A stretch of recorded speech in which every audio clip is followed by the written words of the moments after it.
Kinetic force relies on physical mass and geographic positioning. Modern warfare, however, operates through the high-speed flow of data. The cognitive domain has superseded physical force as the decisive terrain of conflict. China's People's Liberation Army has structured its modernization around intelligentization. Their doctrine demands mind superiority as a requirement for multi-domain operations, executing against a strict timeline targeting initial operational capability by 2027. Concurrently, Russian doctrine employs reflexive control. By feeding engineered information into democratic institutions, they induce decision-making superposition, forcing leaders to perceive contradictory realities until paralysis sets in. These capabilities are heavily democratized. Non-state actors leverage algorithmic distribution networks to execute sophisticated cognitive operations at global scale, bypassing geographic borders. This diagram illustrates the architecture of military command, the OODA loop. Commanders observe, orient, decide, and act. Modern information overload and targeted narrative memetics bypass the observation phase. They strike and fracture the orient phase, severing the commander's ability to interpret reality. Adversaries optimize the cognitive domain to ensure command paralysis occurs before a single kinetic strike is ever authorized. While adversarial systems optimize for cognitive warfare, democratic architectures remain in a state of dangerous stasis. The primary internal vulnerability is a structural failure in command design, the dual underutilization crisis. Highly trained staff officers are currently drowning in data correlation, formatting, and routine compliance.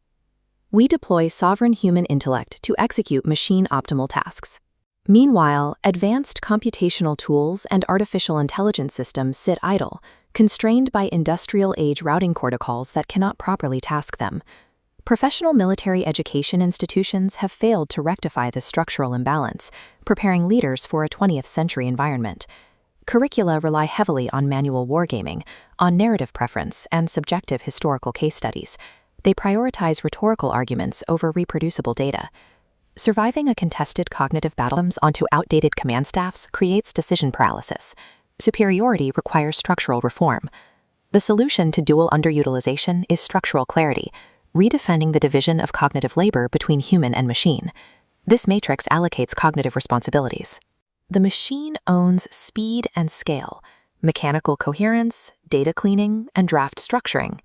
The human officer retains absolute sovereign judgment over ethical trade-offs, strategic prioritization, and risk acceptance. In shared domains, strict human validation operates as the non-negotiable gatekeeper. Delegating mechanical formatting to an algorithm reclaims cognitive bandwidth without diluting operational rigor. This framework reallocates the officer's effort from data processing to strategic command. Executing this architectural shift requires deep curriculum transformation at the foundational institutional level. Management science must be elevated to a core warfighting competency, holding equal weight with operational strategy. Staff work must shift away from narrative preference. We must require reproducible quantitative models and structured course of action matrices. Officers must master analytical skills, systems optimization, simulation modeling, and probabilistic risk analytics to expose the fragility of their own assumptions. Defense economics must guide capability planning. Applying life cycle costing and net present value aligns long-term strategic ambitions with fiscal realities. These outputs will be cataloged in a national digital research repository, preserving institutional memory and halting the cycle of curriculum reinvention. Survival in multi-domain combat requires quantitative literacy as a foundational operational prerequisite. While quantitative sciences build offensive analytical capability, we must simultaneously engineer defensive resilience for the human mind. This is cognitive immunology. We must rebuild officer training to prioritize the mechanics of resistance over the rote memorization of content. This schematic visualizes the concept of psychological pre-bunking and stress inoculation against adversarial memetics. By exposing officers to controlled, weakened forms of cognitive attack, the brain builds distinct recognition patterns. These mental antibodies neutralize malicious data before it compromises the orientation phase. Institutions will deploy epistemic chaos simulations, forcing leaders to execute tactical decisions while subjected to a bombardment of credible, contradictory narratives. This requires formal infrastructure. Specialized cognitive security officers must be integrated natively at the brigade level and above. These units will utilize the disarm framework to detect and neutralize external influence operations within the standard staff cycle. Building cognitive resilience provides a scalable defense that systematically hardens human decision-making against adversarial reflexive control. Integrating AI into military decision-making carries risks. Beyond automation bias, there is the temptation to deploy cognitive warfare tactics domestically. Authoritarian adversaries operate without domestic legal or ethical constraints. Democracies cannot match this asymmetry without destroying their own legitimacy. This target maps the constitutional boundaries framework governing military cognitive operations. The red zone is an absolute prohibition. Under no circumstances may cognitive manipulation target domestic populations.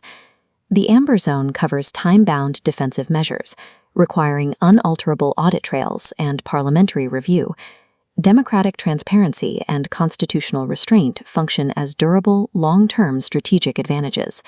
Absolute public trust, secured through rigorous constitutional compliance, is the bedrock of democratic cognitive superiority. The window to adapt to this reality is closing. The cognitive domain is an active, fully contested battle space. To maintain institutional stasis in professional military education is to actively choose obsolescence. Command authority remains a human responsibility, optimized through structured machine partnerships. The nation that masters this human-machine architecture secures a compounding decision advantage that scales with every operational cycle.